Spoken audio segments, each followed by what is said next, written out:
Alô, boa tarde. Tudo bom com vocês?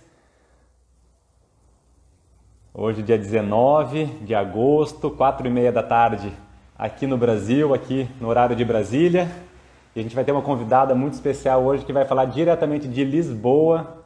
Então lá são 4 horas de diferença, são 8h30 da noite. Então vamos aguardar aí a nossa convidada entrar para a gente poder colocar ela aqui com a gente. E também esperar os nossos convidados especiais aí, que é quem vem prestigiar, você que vem prestigiar a gente nessa live. Mais uma, a última dessa série com convidados. Foram lives sensacionais que a gente teve aqui ao longo das últimas 4 semanas.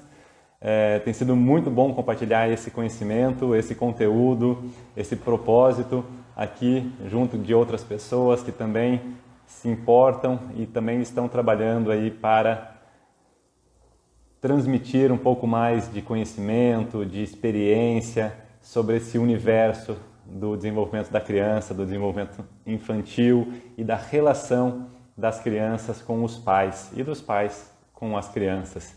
É muito importante que a gente chame a atenção para isso, porque é disso que depende o futuro das nossas gerações, não é verdade? Então vamos aguardar aqui a Luana entrar para que a gente possa colocá-la aqui na nossa transmissão.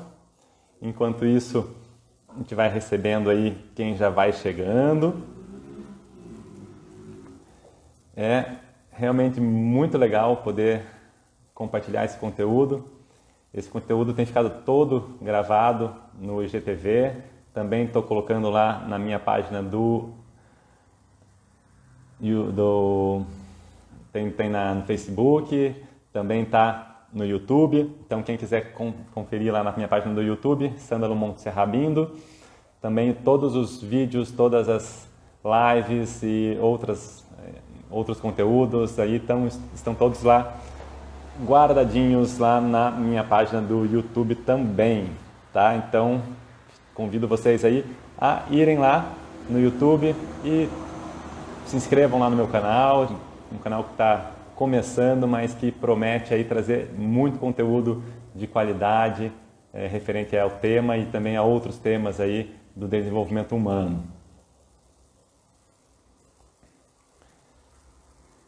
Então vamos aguardar mais um instantinho para que a Luana possa entrar e chegar. Ela estava tendo alguns probleminhas técnicos lá, mas acabou de entrar, muito bom. Então, solicitação.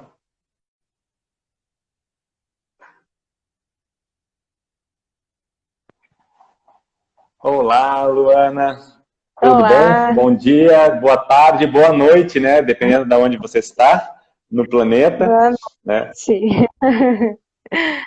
Boa noite, Esse é um Sandra. horário, é um horário um pouco atípico, né? Que eu tenho feito essa live, porque normalmente estava fazendo à noite. Então, à tarde, Uhum, às vezes acaba ficando mais complicado para as pessoas, mas é o horário que a gente tem. Estava aqui falando que a gravação vai ficar, né? No uhum. IGTV. A gente vai disponibilizar nas nossas redes, também no YouTube. Então, quem quiser ver, vai poder ter essa oportunidade de assistir depois. Tá? Tem um pessoalzinho que já está começando a entrar. E a gente vai aqui batendo esse papo, né? É uma alegria te receber aqui, né? A Luana, ela é neuropsicopedagoga, é mentora em inteligência emocional infantil, faz um trabalho bem legal com pais, com educadores. E a gente vai conversar aqui sobre desenvolvimento da criança e o papel dos pais, o papel dos educadores nesse processo. Né? A Luana está em Lisboa, por isso que a gente está fazendo esse horário atípico, né? São 4 horas de Uhum. diferença. E conta lá um pouquinho lá, então, de você, Luana, aqui para você se apresentar também e a gente começar esse bate-papo. Legal, Sandro. Eu fico muito grata, né, em receber. Quando você me mandou o convite, fiquei bem empolgada, porque é muito bom a gente conseguir transmitir conhecimento, né, para as pessoas. E quanto mais a gente consegue falar sobre isso, eu acredito que o alcance será maior. Sim. É, nossa, eu tô bem feliz em estar aqui. E eu acho que, assim, você é uma pessoa incrível. Eu super curto o seu trabalho. A gente se conhece já faz algum tempo, né, na área do desenvolvimento humano, e eu sempre acompanhei o seu trabalho, então para mim é uma honra também estar fazendo a live com você, né? Eu fiquei bem feliz quando tu falou, Legal. nossa, vamos fazer junto. Então eu acho que a gente pode somar bastante junto, né, através do nosso trabalho. Então, como você falou, né, eu trabalho hoje aqui em Lisboa, faço trabalho na área de terapia e desenvolvimento humano, e trabalho muito com famílias e crianças, né? Hoje o meu foco é mais crianças na área da educação infantil, onde eu tenho mais maestria, então eu gosto bastante dos pequenos, né? Eu já estou há algum tempo eu comecei a trabalhar na área da educação, eu tinha 16 anos, né? Então já faz algum tempo que eu estou na área, com experiência, né? Eu tive uma escola no Brasil, que eu acabei finalizando esse ano, por toda essa... Mudança de projeto aí, né? E a pandemia também, né? A minha ideia era continuar, mas pronto, também de alguma forma acabou somando aí com a situação, mas eu acredito que é tudo uma inovação, alguma coisa às vezes se acaba para que venham outras melhores, né? Então isso foi ótimo também, mas isso me trouxe também bastante experiência como diretora, como coordenadora e como regente, né, do desenvolvimento de crianças que eu peguei às vezes com um mesinho e acompanhei praticamente aos 3 aninhos, aos 4 aninhos, sabe? Então foi bem Era de gratificante. educação infantil, né? Bem os bebês pequenininhos, bem pequenininhos. Isso, Que legal. E foram agora você todos. está em Lisboa, né? Que é uma cidade que eu gosto muito. Já morei em Lisboa, tenho uma conexão muito grande com a terra, tenho uma conexão muito grande com pessoas que moram, que vivem aí ainda. Eu tenho grandes amigos. E como é que está sendo esse recomeço, essa experiência de estar morando fora? Como é que você está se integrando nessa nova cultura, apesar da língua, né, ser a mesma língua, mas com o seu sotaque particular, né, de Lisboa, algumas expressões também diferentes. Como é que como é que estão os projetos aí por aí nesse momento? Em questão da língua, é o mesmo, assim, eu falo assim, a gente fala o mesmo português, mas em sentidos diferentes, então é um desafio do mesmo jeito. Uma cultura É quase uma língua diferente, né? nova, né? Quase uma língua nova. A gente se entende, mas às vezes tem que estar se explicando. Então, porque depende também da região aqui de Portugal, o pessoal tem algumas culturas diferentes, sentidos de palavra. Agora, referente ao meu trabalho, me trouxe bastante, está sendo muito gratificante também, acho que a mudança fez muito bem para o meu desenvolvimento como pessoa, principalmente. Eu acho que como mãe, né, por estar me inovando numa nova cultura, num novo desafio.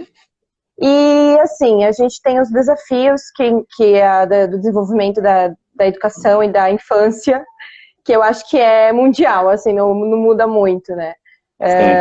Com a questão da tecnologia, a questão agora com a pandemia, né? Então, mas pronto, está sendo muito bom aqui, a gente está conseguindo fazer um trabalho muito legal, alcançando bastante pessoas, e aos pouquinhos a gente vai caminhando.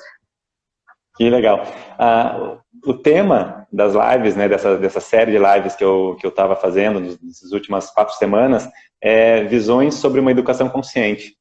O que você entende por educação consciente? Qual é a tua visão sobre uma educação consciente?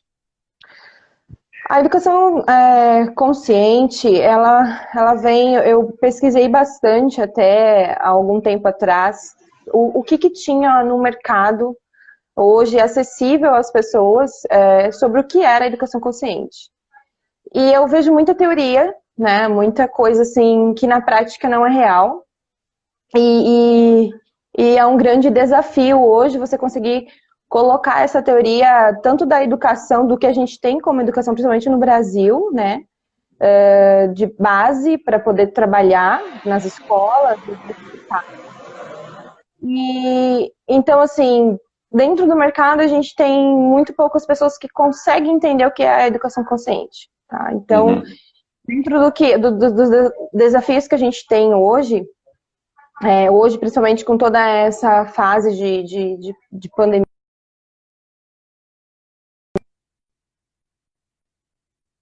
Caraca, deu Acho que deu uma travadinha. deu uma travadinha, mas já voltou. Então eu vejo assim, a educação consciente é quando, principalmente quando a pessoa consegue quando o pai, ou quando a mãe, ou quando antes de ser pai, quando antes de ser mãe, essa pessoa se conhece. Então, a partir daí, ela começa a ter uma autoeducação consciente. E partindo disso, ela consegue desenvolver outro ser humano, né? Então, isso é ter uma educação consciente. Parte desse autoconhecimento, então, de você se conhecer, se entender. Já que você trouxe essa relação, né, de pai e mãe, como é que você entende como é que você enxerga essa relação do papel do pai, do papel da mãe, ou da função materna, da função paterna, nesse processo de educação? Olha, eu tenho um olhar hoje, dentro da minha experiência e dentro do que eu tenho estudado, porque ultimamente eu tenho aprofundado muito, até porque eu tenho feito alguns estudos aqui, né, na área agora, de muita informação da parte da neurociência, né, por ser neuropsicopedagoga, a gente tem que estar sempre se atualizando. E dentro da prática, e de todos os estudos que a gente sabe que existe, muito antigo, né, da cultura egípcia, até da própria medicina, né, egípcia, ela traz um outro conceito que infelizmente foi muito fraudado, muito manipulado hoje nas culturas que existem, né? Então, assim, os pais, hoje em dia, muitas das vezes, eles tendem a projetar nos filhos as suas autocarências, né? Então, quando a gente fala de educação consciente, é você entender, peraí, o que a minha criança tá pedindo, o que a minha criança está sendo carente nesse momento que eu estou projetando no meu filho. Porque muitas das vezes os nossos filhos, eles são nada mais, nada menos que o concreto das nossas autocrianças. Né? Até então, eu tinha a ideia que eu ia ter um filho, né? Entendendo que aquilo seria um novo indivíduo, que eu iria preparar para o mundo, ou muitas das vezes nessas culturas que a gente tem hoje em dia, principalmente ocidental, ter os filhos pra gente, né? Criar os filhos pra gente, com aquela super proteção. E acaba que isso faz com que essas crianças, na verdade, não sejam respeitadas como indivíduo, né? E é a primeira fase, o primeiro setênio, que é a fase da simbiose materna, né? E é a fase onde a criança, ela liga um gravadorzinho, e esse gravadorzinho, eu gosto muito da fala da filha do Fernando Freitas, que é um grande psicoterapeuta no Brasil. Ela fala, né, que a gente liga um gravadorzinho até os 5 anos e dá um pause, né? Depois, aos 14, a gente dá o play de novo e vive esse ciclo o resto da vida, né? Então, a função materna, ela é essencial para o desenvolvimento humano. Não o desenvolvimento do meu filho, não, é o do desenvolvimento humano, seja menino, seja menina, seja independente disso. A função do pai, né, e eu gosto muito de falar sobre esse assunto, porque ele não é falado. Às vezes a gente vê pessoas trabalhando isso, mas ele não é falado, né? As pessoas esquecem de trazer a realidade, né? Por medo, às vezes, de expor a realidade, por mexer muito, por ser uma verdade muito que dói, sabe? Mas eu gosto de trazer essa verdade porque as pessoas precisam se atentar a isso. Eu não ignoro a função do pai. Às vezes as pessoas interpretam errado. Não, a função do pai, ela é primordial para a segurança da mãe, né? Mas até Bert Hellinger fala, né, que uma criança feliz é uma criança que o pai ama a mãe, né? Então, quando a gente fala que o pai ama a mãe, é uma estrutura de yin e yang, é uma estrutura do feminino e do masculino, né? E é necessário ter essa estrutura, né? Esses papéis bem orientados, para que a criança tenha essa segurança do desenvolvimento, né?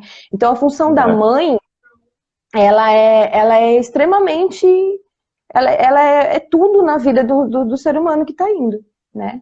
Às vezes então, parece que é uma pressão muito grande, né? Eu tenho visto algumas pessoas criticando, por exemplo, o trabalho da Laura Gutner, né? Que falava da questão da maternidade, o encontro com a própria sombra, depois ela falou sobre o discurso da maternidade, e muita gente fala que não, que é um absurdo, né? Acabou se tornando um pouco polêmico, porque Sim. falam que é uma pressão muito grande para a mãe, uma responsabilidade muito grande, que tem que ser compartilhada. Daí tem todo né, uma conversa, um discurso trazendo no sentido de que não, o pai não ajuda, o pai tem que fazer junto. Então fica essa discussão, não é? Que na verdade ela é inócua no fundo. Claro que o pai ele é corresponsável pelas crianças, mas a gente sabe como que a importância da mãe na vida de uma criança. E eu lembro, quando eu ouvi essa discussão, eu lembrei de um discurso, aos 90 anos, o meu avô fez um discurso no aniversário de 90 anos dele. Inclusive tem no YouTube essa gravação, e ele era psicanalista, ele tratava das dores e dos traumas humanos, tentando aliviar o sofrimento, essa era a missão dele, e ele fala que a criança, quando nasce, a gente nasce em simbiose, como você comentou, com a mãe. Então, quando a criança ela se desenvolve dentro do útero da mãe, e ela nasce e ainda passa um ano ainda basicamente conectada à mãe. Pelo menos os primeiros meses, ali em que ela basicamente só amamenta, né? Só mama e depois que começa progressivamente a se separar. Então, a noção de ordem que um ser humano tem, a primeira noção de ordem que um ser humano tem é a mãe. Sim. Então ela fala que a mãe dentro a mãe dentro da matemática do desenvolvimento da criança, do desenvolvimento humano, é o número 1. O número 1, a primeira referência que a criança tem é a mãe. Sim. O número 2 é ela própria. Ela começa a se ver como uma pessoinha diferente no mundo.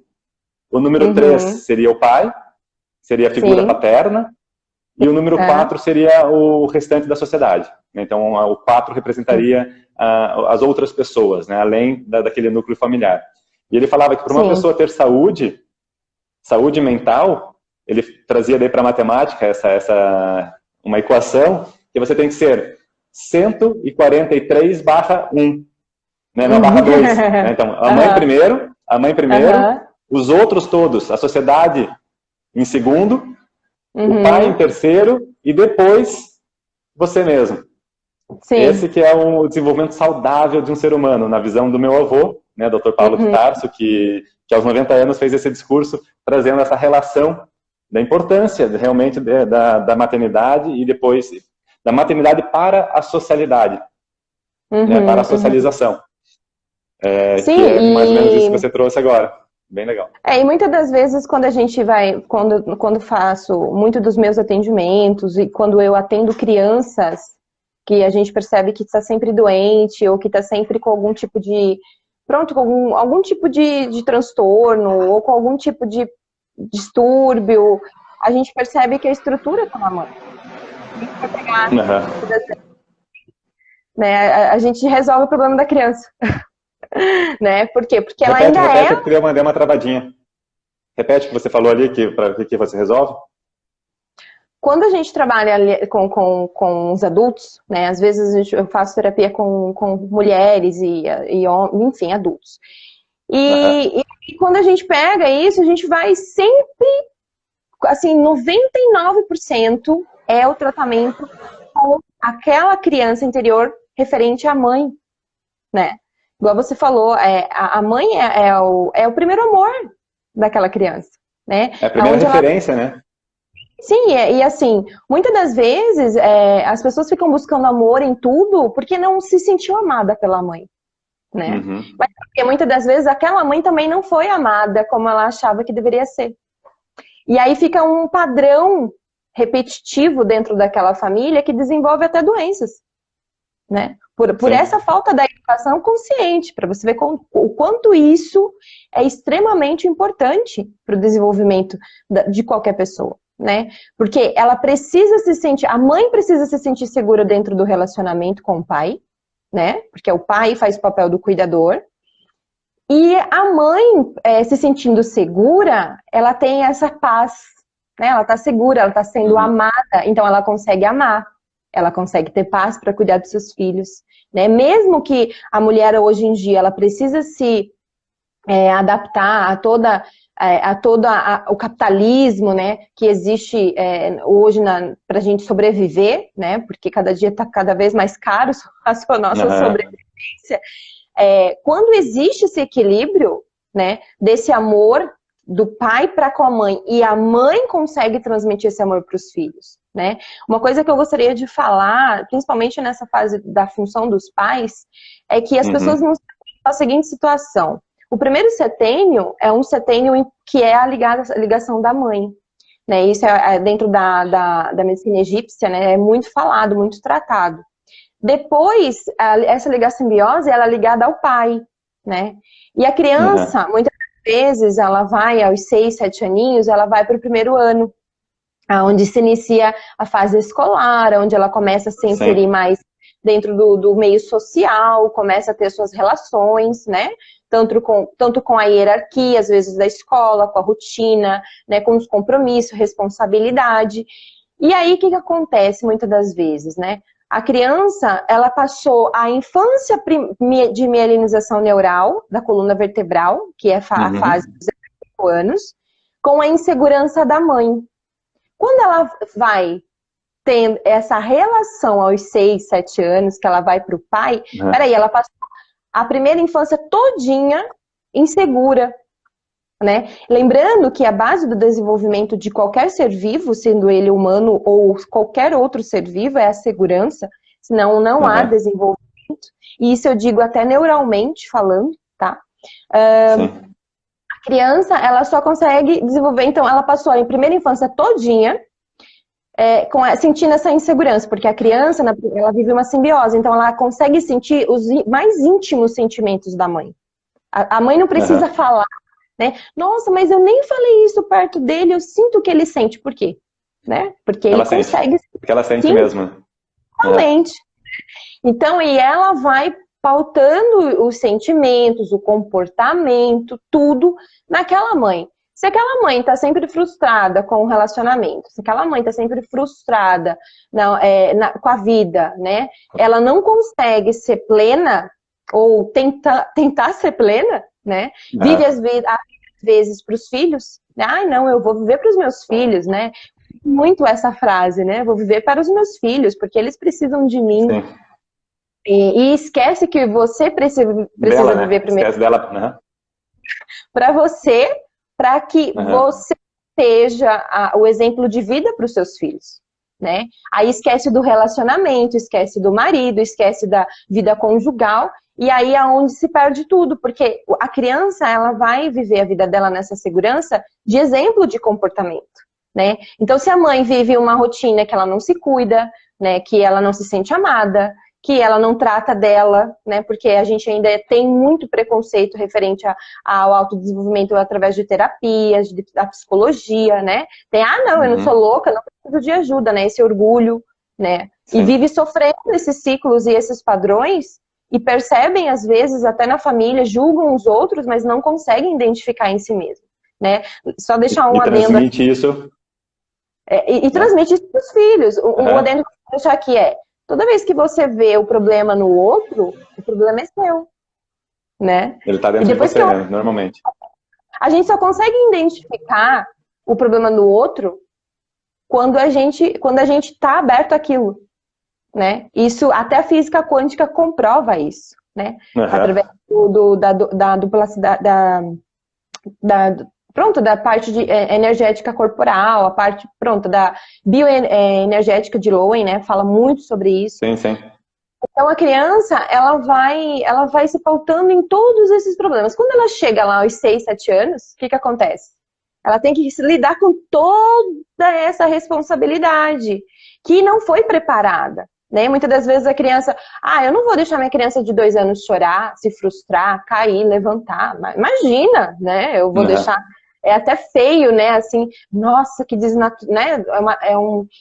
Uma mãe desnaturada, né? Que deixa... Existe toda uma pressão social nesse sentido também, né? O que os outros vão pensar, o que as outras pessoas esperam que eu faça, como é que eu vou reagir de acordo com o que a sociedade espera que eu faça e não aquilo que eu acho.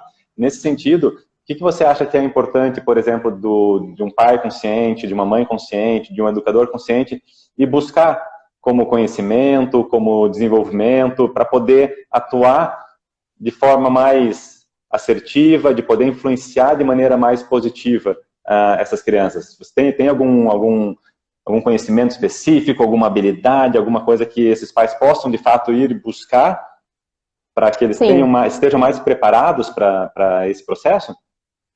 Eu acho que não tem como a gente fugir do autoconhecimento. Tá? E quero deixar um detalhe. Muitas das vezes as pessoas elas acham que você comprar livro, eu conheço aquela metodologia muito boa, ou um livro de autoajuda, ou um curso, às vezes, né, online, que pronto, vai desenvolver, ou vai trazer o autodesenvolvimento. E aí ela fica fazendo aquele ciclo achando que ela tem capacidade de fazer. E eu digo isso por experiência, tá? Eu não tô falando isso aqui, nada do que eu tô falando é algo que eu não passei. Tudo eu passei. Eu digo isso, essa questão de você projetar no seu filho a sua criança interior, porque eu passei anos assim. Né? Eu vim enxergar minha filha não faz muito tempo. Porque eu tinha toda uma teoria, eu tinha toda uma, muito tempo de prática na área da educação, do desenvolvimento, só que depois que eu deixei alguém cuidar de mim, cuidar da minha criança, eu consegui olhar para minha filha e ver a minha filha, enxergar nela um indivíduo. Porque a gente não consegue dar para uma criança, por mais que a gente tente, o que a gente não teve. Então eu preciso dar para minha criança primeiro, né, eu adulta, dar para minha criança, para que eu possa respeitar a mim mesmo, para que eu possa depois respeitar o outro. Né? Como evangélica, eu gosto de usar muito o que Jesus falou. Né? Ele falou assim, amai ao próximo como a ti mesmo. Se você não sabe se amar, como você vai amar o próximo? Né? É impossível. Então, isso vem já desde lá da filosofia grega, né? O noce te ipsum, né? Que é conheça-te a ti mesmo, né? Então é o primeiro passo para você conseguir ajudar no processo de desenvolvimento do outro, é você trabalhando a si mesmo. Sim, esse é fundamental nesse processo. Uhum. Sim, que então, legal. Uma dica que eu quero deixar e que eu acho muito importante seja, em particular aos educadores, porque todo educador ele só escolheu essa profissão se faltou lá atrás. Tá? A gente tem que escolher o nosso lado profissional muitas das vezes por carência. Né? Se você parar para analisar hoje, e as pessoas parar para analisar hoje, né? Por que escolheu isso? Ou foi porque admirava alguém que fazia isso? Então foi aquela admiração e tal, ou por às vezes não ter sido cuidado, porque faltou, né? Até um traço de caráter de raiz os orais, né? A maioria são os orais, que tende a cuidar, tende a ir profissionalmente para esse lado da educação, da enfermagem, da psicologia. Então existe um buraco mais fundo ainda ali, entende? Então, e é preciso cuidar deles também, né? É preciso que a gente cuide deles. Eu tive essa conversa tive essa conversa com 2 pedagogas, uma psicopedagoga, e era um questionamento que a gente fazia, uma discussão que teve nesse sentido também, de como que a gente cuida dos profissionais que estão cuidando das crianças. O que eles estão precisando? Qual é a carência? Porque você mesmo comentou, acho, numa outra conversa, né, que em toda a formação que você teve de pedagogia, poucos são os elementos que são dados aos profissionais da pedagogia desse olhar interior, desse autoconhecimento, desse preparo. É mais teorias que vêm, teorias de várias formas, e que, na verdade, quando você cai lá numa sala de aula, pouco te serve, né? Aquelas teorias todas, numa realidade completamente diferente daquela que era ideal, e você está emocionalmente muitas vezes despreparado, não tem, já tem, como você estava falando, um antecedente já de falta, de carência, e aquilo tudo se exacerba muito nesse meio, nesse ambiente, nesse contexto, né, onde você se depara com esse desafio grande de cuidar das crianças. E os pais também passam muito por isso, né? Porque você tem esse processo também de cuidar das crianças quando nasce, logo que nasce, aquele ser novo ali, dependendo de você, e todas essas feridas abertas ainda. Sim, totalmente, totalmente. Então, assim, a criança, ela tá ali como uma esponja, né? Então, às vezes, falta em casa, pai e mãe. Aí tem aquele educador com aquele buraco enorme. com uma pedagogia às vezes pautada em nada, né? Porque a base hoje pedagógica que a gente tem, ela infelizmente falta muita coisa e há de convir que muitos pedagogos há de confirmar isso, né? Você vai alfabetizar sem ter tido uma base de alfabetização, né? Então, é complicado, não só na parte de desenvolvimento psicológico, emocional, quanto no próprio cognitivo, né, que é o nosso papel, né, da educação. Então, que é fruto desse desenvolvimento, né? O cognitivo ele vai ser construído em cima de uma base emocional, de uma base anterior a isso, né? De uma base de relação, de entendimento de si próprio, de entendimento do teu papel na sociedade. Sim, porque assim, é como eu te falei, né? A gente só consegue desenvolver, e o desenvolvimento, quando eu digo ele, é em todo sentido, neuralmente falando, né? Neurofisiologicamente, neuroquimicamente, tudo, né? Só parte se você tem segurança. Então, se é uma pessoa que já cresce com a base lá do gravador de insegurança, como que ele vai conseguir conter conteúdos válidos para ser transmitido?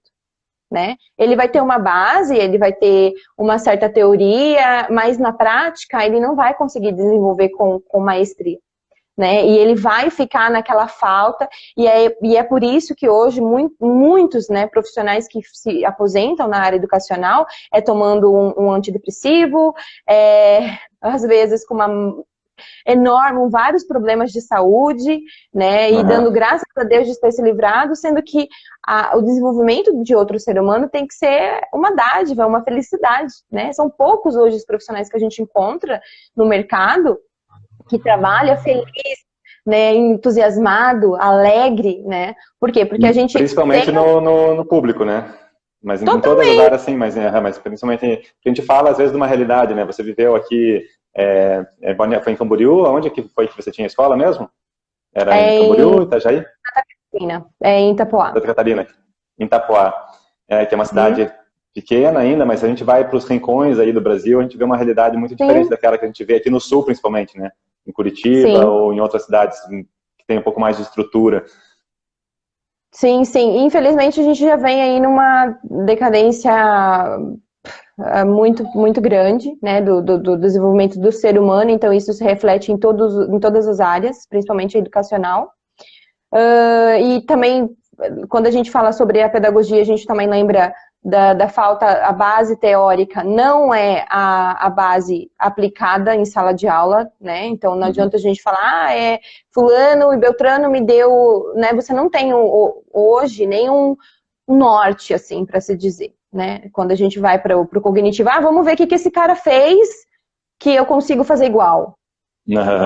Para ele, não esquece, as referências, né? Era uma outra realidade até, a maior parte das referências que a gente tem hoje eram do início do século passado, da primeira metade do século passado, que era uma outra realidade. E aí era um outro assunto que eu queria entrar também com você, Luana, que é sobre essa nossa realidade, né? A gente falou já outra vez já sobre a questão dessa terceirização da educação, do cuidado, da educação não, porque na verdade essa terceirização não educa, né? Muito pelo contrário. Mas que é esse acesso à tecnologia, acesso aos games, acesso aos vídeos, a esse universo que é aí o YouTube e as redes sociais, e que as crianças têm acesso cada vez mais fácil e de uma forma muito intuitiva. Qual que é a sua opinião sobre essa relação extremamente contemporânea, né, do processo de educação, ainda mais agora que a gente está vivendo ainda esse isolamento da pandemia, as escolas fechadas, as crianças muito tempo em casa, os pais trabalhando de casa, precisam se organizar também com as crianças, e isso tem ficado mais evidente ainda, o despreparo que a gente tem para poder lidar com essa situação, e de qual é a influência dessa terceirização para o desenvolvimento da criança. Qual que é a tua opinião sobre isso? Olha, tecnicamente falando, na questão neurológica, né, neurofisiológica do desenvolvimento infantil, nos primeiros anos de vida, eu até alguns anos atrás, eu era a favor de inserir a tecnologia no dia a dia da criança para que ela pudesse, de alguma forma, já ter contato, porque esse é o futuro que a gente percebe que está cada vez mais dominando, né? Até os próprios trabalhos, empregos, né, do futuro, a gente percebe que a tecnologia está dominando, e quem não dominá-la vai padecer, né? Porém, Porém, quando a gente fala do desenvolvimento da mielinização, a nossa mielinização, ela inicia na gestação e ela vai caminhando durante os primeiros 5 anos, a cada fase, a cada 1 ano, um pouquinho, até chegar, né, no centro da área sexual, que é o quadril. E essa mielinização, ela é feita pelas experiências, principalmente de convívio, comportamento, experiências da psicomotricidade, da criança, né? Então, quando a gente coloca uma criança, maior parte do tempo, na frente de um celular, de um tablet, da televisão, a gente acaba dando a eles uma informação, às vezes, muito vaga e uma muita informação de comportamento, né? Então, isso, em experiências, né, a base do aprendizado, ela vem através das experiências vividas emocionalmente, né? Então, você aprende quando você consegue experienciar aquilo, sentir emoções com aquilo, né? Aí você consegue aprender aquilo com muito mais facilidade, com muito mais... Você lembra daquela situação, então você vai lembrar também dos movimentos que foram feitos, do conteúdo que estava naquela experiência, né? Quando a criança ela fica na frente da televisão, ela não tem essa experiência, ela tem só a informação, né? Ela tem a imagem daquela experiência, mas ela não vive aquela experiência. Uma excitação visual muito grande, né? Uma excitação de informação, Sim, mas são muitas informações que acaba sendo vaga, né? Então, o que acontece? Muitas vezes também despertam também, né, hormônios também do prazer, hormônios ali de ocitocina e outros hormônios também são despertados também nesse contato, e hoje, como elas têm acesso também muito fácil, e elas vão lá, entram no Netflix, entram no YouTube, têm acesso ao que elas querem, a recompensa é muito rápida em relação à vontade dela, né? Eles não sabem lidar com isso, né? E daí qualquer coisa que surja depois na vida delas é uma frustração muito grande.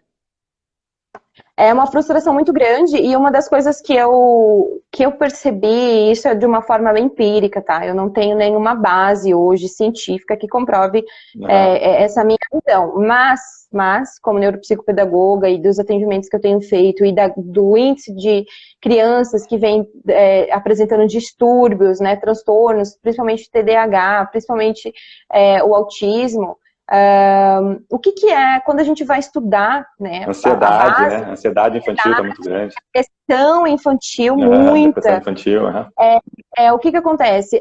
Esses transtornos são simplesmente, é óbvio que tem as crianças que vêm com infelizmente ou felizmente, né? Isso vai de cada desenvolvimento de experiência de cada família, mas vem às vezes com esse desafio e tem crescido por quê? Porque a criança ela não tem mais desafios. As pessoas não sabem lidar com desafios, né? E aí, a partir do momento que eu não sei lidar, eu não tenho mielinizado essa informação dentro do meu cérebro, eu não sei lidar com ela. Então, a frustração ela é muito grande, a vontade de morrer é muito grande, né? Então, a célula, ela sente essa energia, essa bioenergia, né?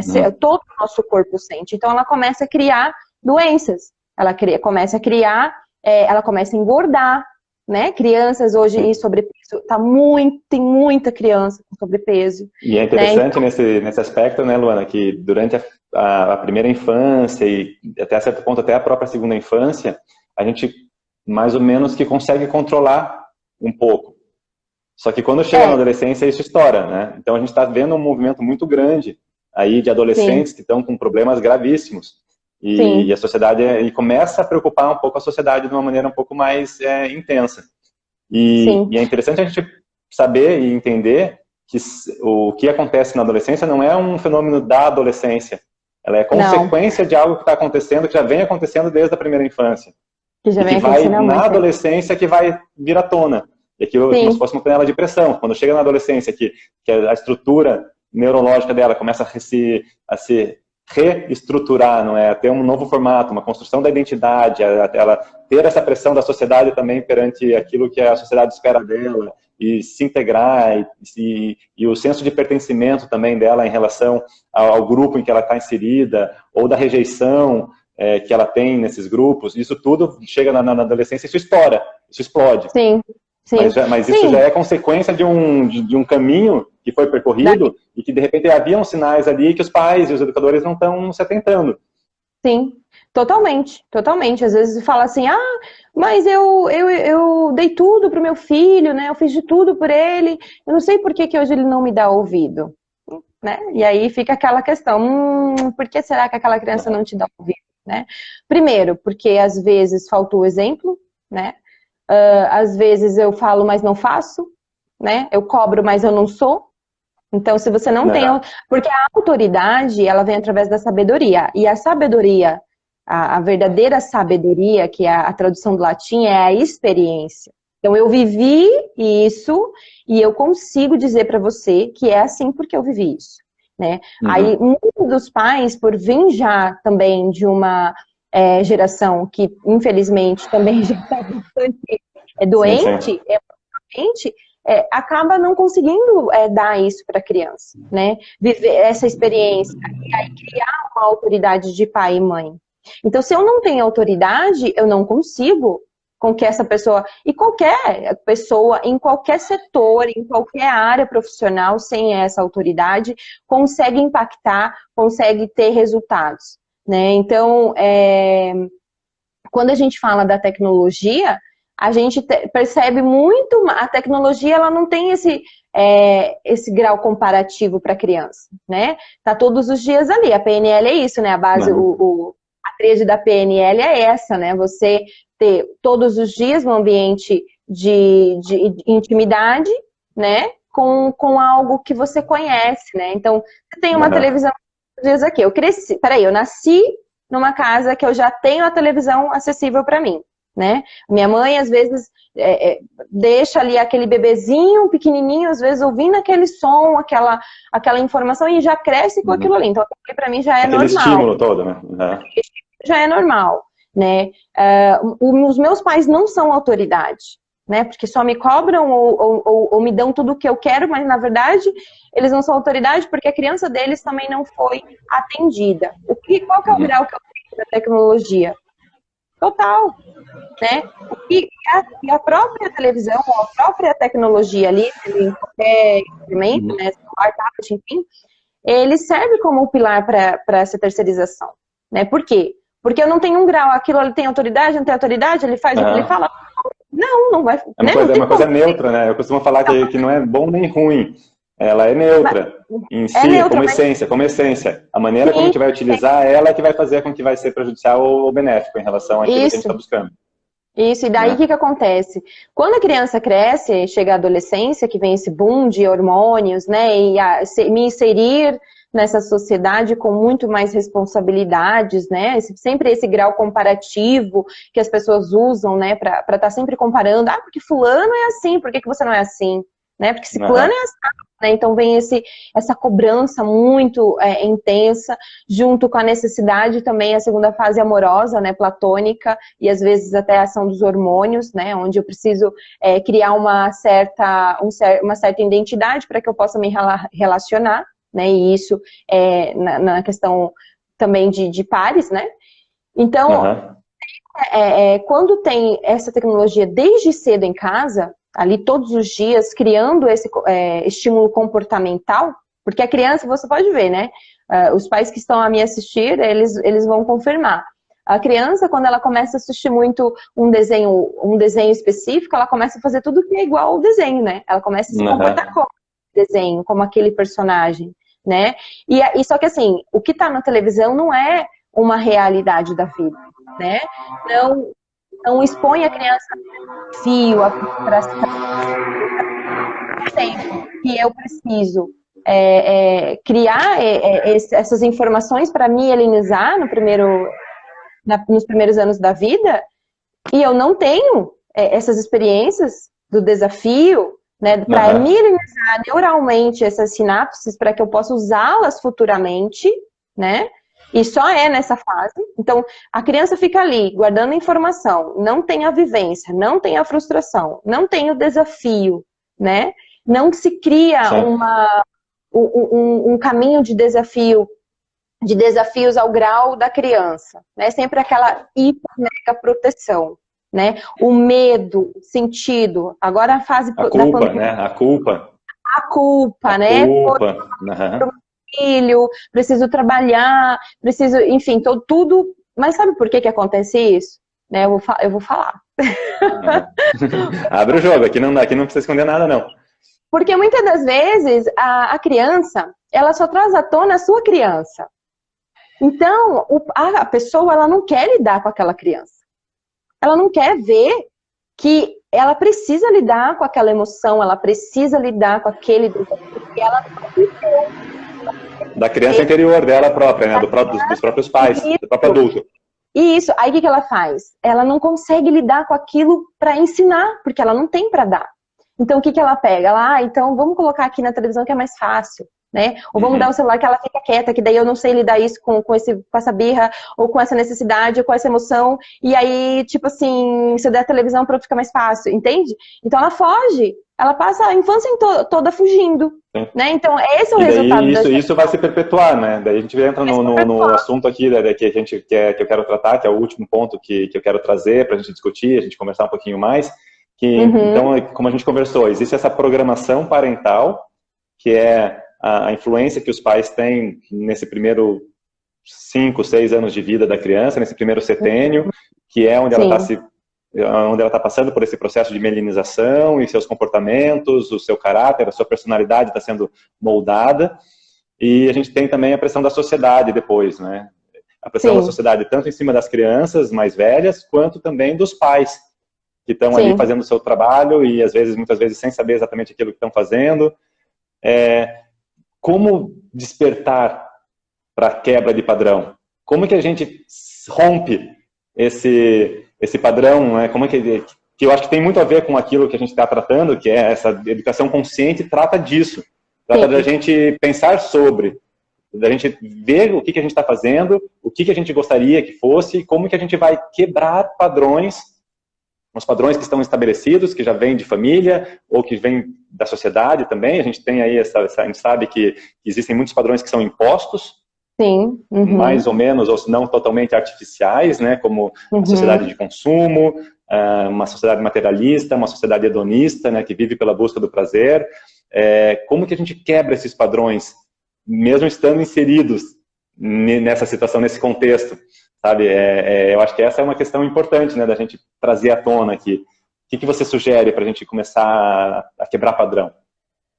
Primeiramente é a autoaceitação. Depois que eu entendo que faltou para mim, eu tomo consciência. Então, depois que eu tomo consciência disso, né, que eu tomo consciência que eu não sei lidar com aquela emoção, que eu tomo consciência que aquela emoção se reflete até hoje no meu dia a dia, como eu, como mãe e pai ou educador, vou lidando com a vida, com os meus desafios, né, não sei lidar, vivo fugindo de mim mesma. Então, a primeira coisa que eu dou assim, e digo até por experiência, é a autoaceitação. Você se entender, você se aceitar, você começar a compreender os seus sentimentos, né? E você só consegue fazer isso quando você deixa um adulto cuidar de você. E quando a gente fala um adulto, é alguém profissional na área do desenvolvimento mesmo. Não adianta comprar livrinho, né? Não adianta fazer cursinho, que isso assim, vai te ajudar? Vai te ajudar. Mas eu gosto muito de dizer isso porque eu sofri muitos anos dessa forma, sabe? Eu sofri muitos anos achando que o curso que eu poderia fazer iria, de alguma forma, atingir as minhas necessidades. Te despertar, né? Que é te despertar para uma nova realidade.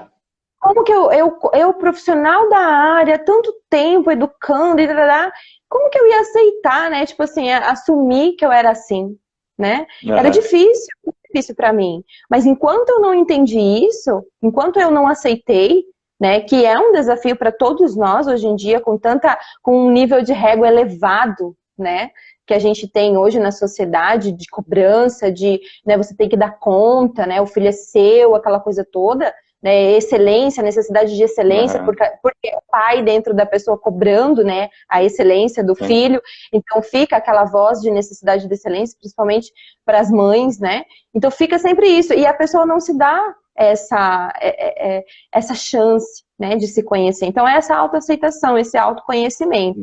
Porque Porque a gente fala assim, muitas das vezes, educação consciente é você ter inteligência emocional. Ah, legal, tem inteligência emocional, mas como que eu consigo ter essa inteligência emocional? É você se entendendo, é você entendendo as suas emoções, né? E isso é só um adulto, alguém que já passou por isso, que já se entendeu, que já cuidou da sua criança, que pode cuidar da sua criança.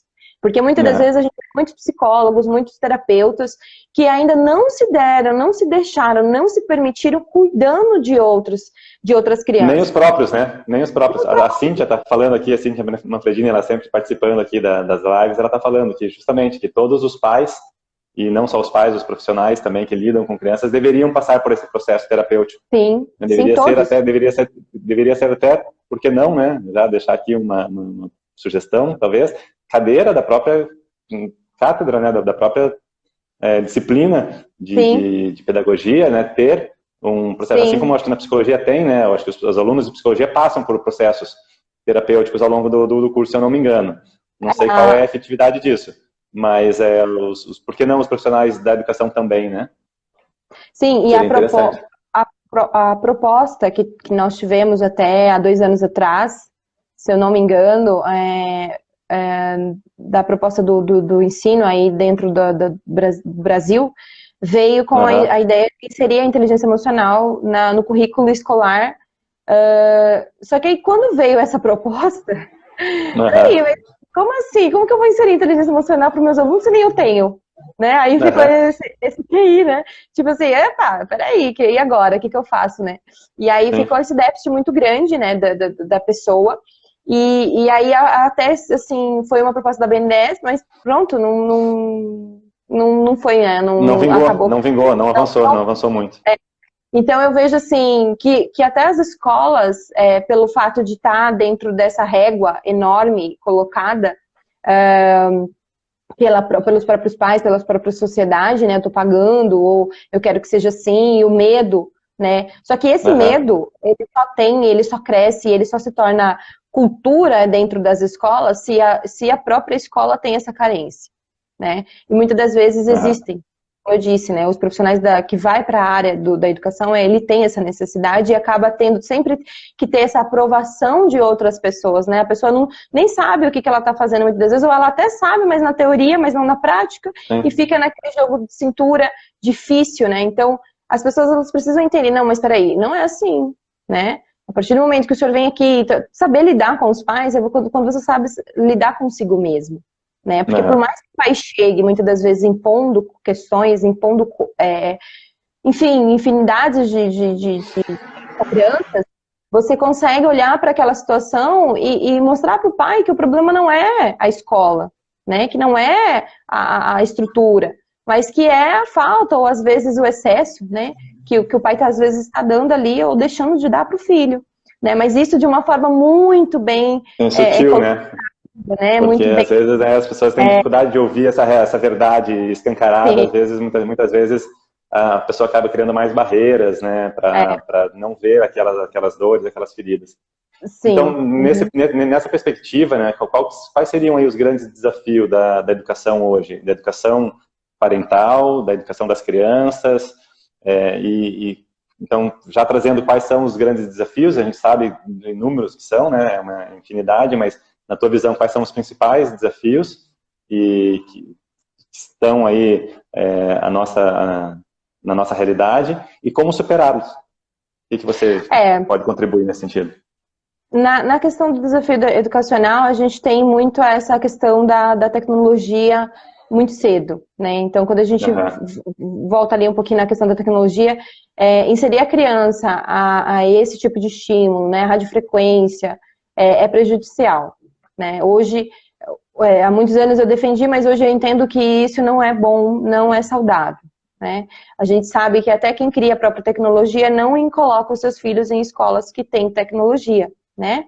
Por quê? Porque sabem o quanto isso, de alguma forma, está programando essas crianças. Eu vejo muitas vezes pais com crianças, para a criança comer, para ser algo automático, até em praça de alimentação, eu já cheguei a contar, porque eu fiquei abismada. Não, bem como bem normal, você vê assim, as crianças sentadas na frente do celular, o pai e a mãe ali comendo, a criança ali na frente do celular comendo, e é a única forma que o pai consegue fazer com que aquela criança sente e coma, né? Se Eu falei comendo. bem normal, mas é bem normal entre aspas, né? Porque ele é extremamente artificial, né? Não...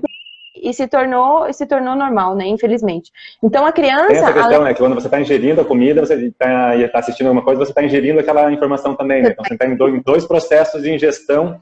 Sim. E aquilo, de alguma forma, vai fazer com que a criança... Sim, essa anestesia da fique sobrecarregada, né? Fica sobrecarregada. Sim, totalmente. Então ela fica ali, né? Tipo, igual uma coisa... Ela é um computador, né? Vamos para as pessoas entenderem, neurologicamente falando. Ela é um computador guardando conteúdo. Então, se ela fica ali comendo na frente, aquela comida representa aquela informação.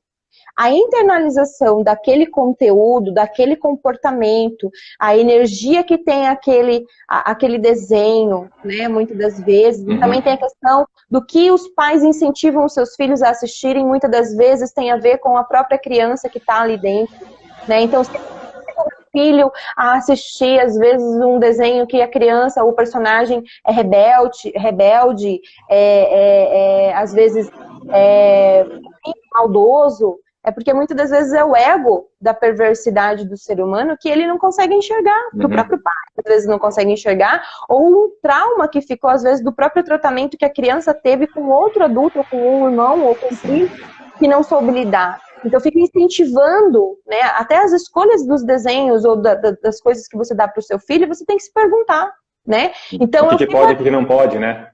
Sim, programando. Quem decide é o adulto, e por quê? Em base em que tipo de informação, em que estímulo que você decide o que é bom e o que não é bom, né?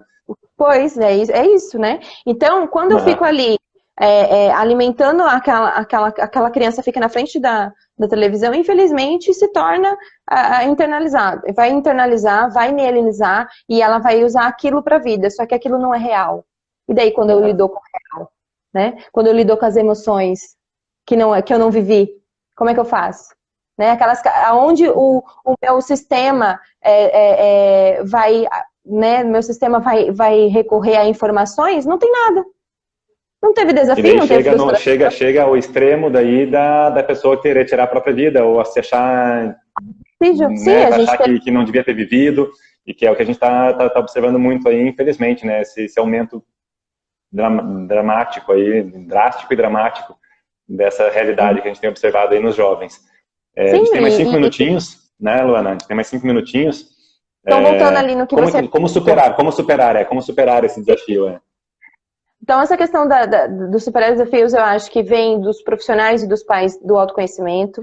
A segunda coisa que eu gosto muito de colocar aí, que é batata, assim, vamos colocar, que é essencial, é a criação da rotina, para que você possa inserir coisas em doses certas, né? Quando você cria uma rotina, você consegue controlar o que vai ter de conteúdo, de informação na segunda, o que vai ter na terça, o que vai ter na quarta. Você consegue criar uma neurofisiologia, uma neurobiologia de conteúdo que vai ser mielinizado, experiências, você consegue inserir a criança na sua realidade, porque os pais tendem, muitas das vezes, a mudar a sua vida. É óbvio que tem que haver uma adaptação, e é natural que seja assim, e é a melhor forma que seja assim, porém, muitas das vezes o pai deixa de viver para poder viver para a criança. E o pai não entende, né? Muitas das vezes o próprio profissional, às vezes, não consegue lidar com aquela criança, às vezes quando vai para a escola. Por quê? Porque o mundo se voltou para aquela criança. Na verdade, aquela criança nasceu para este mundo, né? Então, ela precisa se adaptar à realidade daqueles pais, né? Tem que ter, óbvio, né, a volta dos pais para os filhos nessa primeira infância é essencial, mas os filhos precisam ser inseridos na rotina dos pais. Então, o que a criança vai fazer desde a hora que acorda até a hora que vai dormir, né? Aí você começa... Isso está no controle dos pais, né? É o que o pai controla, né? Um pouco ele tem essa possibilidade de controlar. E pais, às vezes, que fazem a casa inteira tem coisa do filho, né? Não tem ali, tipo assim, não, peraí, esse é meu espaço, você está na minha casa, né? Então, eu vou colocar esse espaço nesse ambiente é seu. E você tem o seu A quarto. gente tem mais 20 segundinhos, tá, Lu? Se você quiser aí já começar a despedida, já dá pra gente... Essa rotina é bem importante, o autoconhecimento é importante, falar sobre as emoções com a criança, fazer com que ela tome consciência das suas emoções é importante. Ser exemplo é importante, né? Você ser exemplo daquilo que você fala.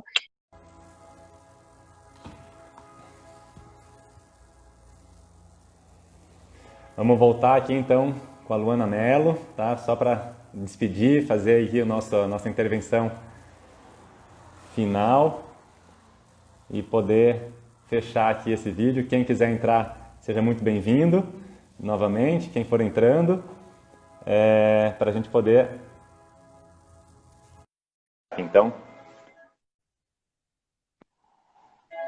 Oi, Lu, vamos entrar mais um pouquinho aqui, então, só para a gente fazer as considerações finais, né, para você poder concluir o teu pensamento, e a gente já se despedir aqui desse público que esteve participando aqui dessa live. Então, você vai falando, né, da autoaceitação, do autoconhecimento, da rotina na vida. Então, essas são algumas dicas aí para quebrar esse padrão, para sair dessa situação que a gente parece que é uma prisão, que a gente não vê muita alternativa, que a gente fala, não, parece que a gente não tem outra coisa para fazer, né, a não ser proporcionar a eles esses estímulos e oferecer para eles esses estímulos e de uma maneira assim um pouco sem critério, né, e as decisões que a gente toma em relação a isso. Isso, e assim, muitas das vezes as pessoas, elas acabam, é mais fácil a tecnologia, né, é mais acessível. A partir do momento que eu coloco uma regra, né, tipo, não, eu não vou usar a tecnologia para terceirizar a educação do meu filho, então você se reinventa, né? Às vezes você consegue fazer milagres com um salário mínimo e quando você ganha, às vezes, 3, 4 salários mínimos, você está endividado, né? Então a gente se adapta à realidade, né? Essa é a realidade do ser humano, né? Na história do desenvolvimento que a gente todo esse conhecimento. Por quê? Porque as pessoas se adaptaram. No momento que eu tomo consciência e eu coloco como regra que eu não preciso me adaptar ao que é me imposto pelo capitalismo, né, até pela parte de prazer. Sociedade de consumo, por essa enxurrada de informação, enxurrada de necessidades criadas, né, que são impostas. Sim, e paro de fugir de mim mesmo, paro de fugir da minha relação com a minha família, entendo essa regra, coloco isso como regra e entendo, me permito a isso, eu consigo aí sim desenvolver um adulto para a vida, né?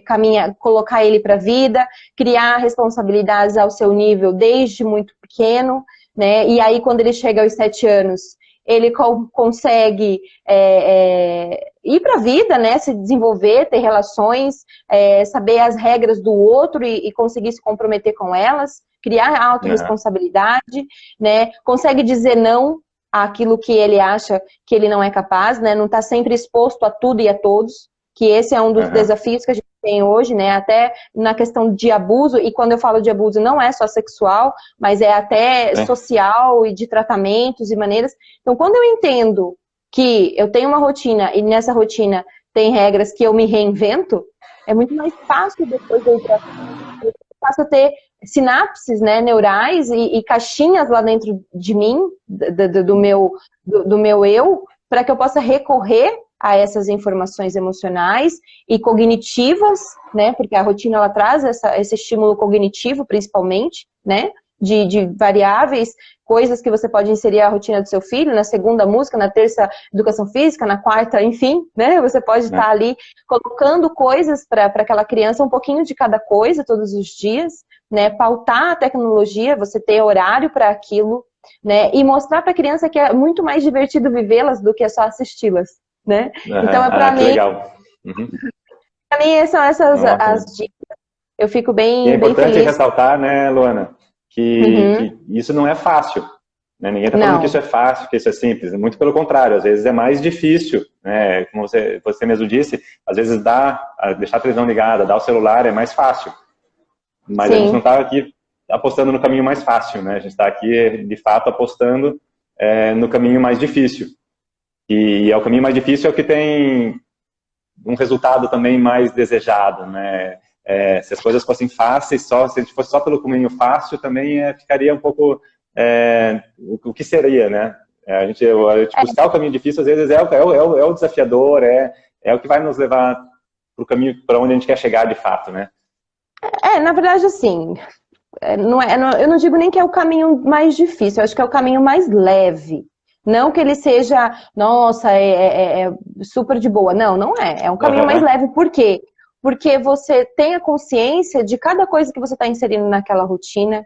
Você tem consciência que você é a plena e única regra e pilar para aquela criança. Então, o que você falar é verdade. Na televisão não vai falar o contrário.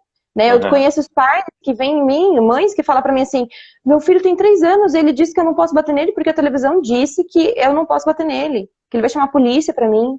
Peraí, né? Quem são as regras dessa casa? Se eu dou acesso a esse tipo de informação para o meu filho, eu estou tirando a minha autoridade, né? Então, a partir do momento que você pauta, né, esse grau de informação para o seu filho, você se torna o pilar de realidade para ele, você se torna a verdade para ele, você se torna a lei para ele.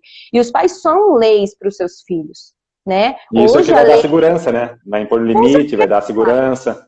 Com certeza, é isso que vai mostrar para a criança que peraí, eu tenho meu pai e minha mãe, eles são as regras, mas eles também são amor, eles também são exemplo, eles também têm, eles são plenos, né? Eles têm integridade, e quando a gente fala de integridade, a gente também fala de não deixar, a integridade que eu falo é não deixar o outro pesar em mim, né? Porque eu sei, eu tenho consciência através da minha rotina, através do que eu busco, que aquilo é bom, né? E assim, nada, né, Sandro? Nada que a gente vai para a área do desenvolvimento é fácil, né? Para você, vou ter um bom emprego, eu preciso de uma boa formação, né? Eu preciso dispensar tempo para estudar, eu vou ter uns dentes bonitos, então eu preciso usar aparelho, é dor, né? A manutenção do mês. Então, requer um esforço, né? Totalmente. A pessoa precisa entender que ela necessita de um esforço e que existe o caminho disso, né? Aí é onde entra a gratidão diária, né? De recompensas diárias, de vivências diárias. Então, essas são as dicas que eu gostaria de deixar, né? Agradecer a todas as pessoas que estão nos assistindo. E a gente eu estou aqui à disposição, né? Caso alguém queira saber mais informações e coisas referente a esses assuntos. Né? Sobre o meu trabalho e sobre essas dicas incríveis que a gente sabe que não são fáceis. Às vezes, e precisa, como você falou, é importante que a gente tenha alguém para também se apoiar, né? Que possa estar ali, que a gente tenha esse comprometimento, que nos cobre, que nos oriente. Eu acho que esse papel é um papel muito importante e muito bonito que você está seguindo esse caminho. Fico bem feliz também que você encontrou aí também nessa maternidade, né, encontrou a si mesma, e isso faz com que você tenha toda a condição aí de poder oferecer também um apoio para outras famílias, outras mulheres, outros pais, mães, aí, educadores também, né, pela experiência que você tem. Então, agradeço muito a tua disponibilidade em vir aqui conversar. Quem quiser conhecer mais, entre em contato com Luana Mello, né, aqui no Instagram. E isso. Luana Mello também no Facebook, YouTube, também tem os seus contatos lá? Sim, o YouTube, na verdade, eu estou organizando conteúdo, mas eu tenho a página do Insta e uma página no Facebook, né, que é Luana Mello, e no Insta é Coach Luana Mello. Coach Luana Mello. Então, tá bom. Muito obrigado, mais uma vez, por compartilhar esse momento aqui com a gente, tá? Agradeço também aí a todos que estiveram nos assistindo e um grande abraço para você. Então, já tá de noite aí, né? Já jantou. A gente vai começar aqui o nosso finzinho da tarde gelado que está aqui em Curitiba, uma frente fria chegando com força. Estão dizendo que vai até nevar aí. Vamos ficar esperando. Oh my God, ok. Bom, um grande abraço para todos. Ó, o Thiago Esteves aí, também meu amigo português, que está sempre aí nas lives aí. Coraçõezinhos para você também, Thiago. Amo você. Um grande abraço para todos. Tchau, tchau, então. Até mais. Beijão, tchau. Tchau, tchau.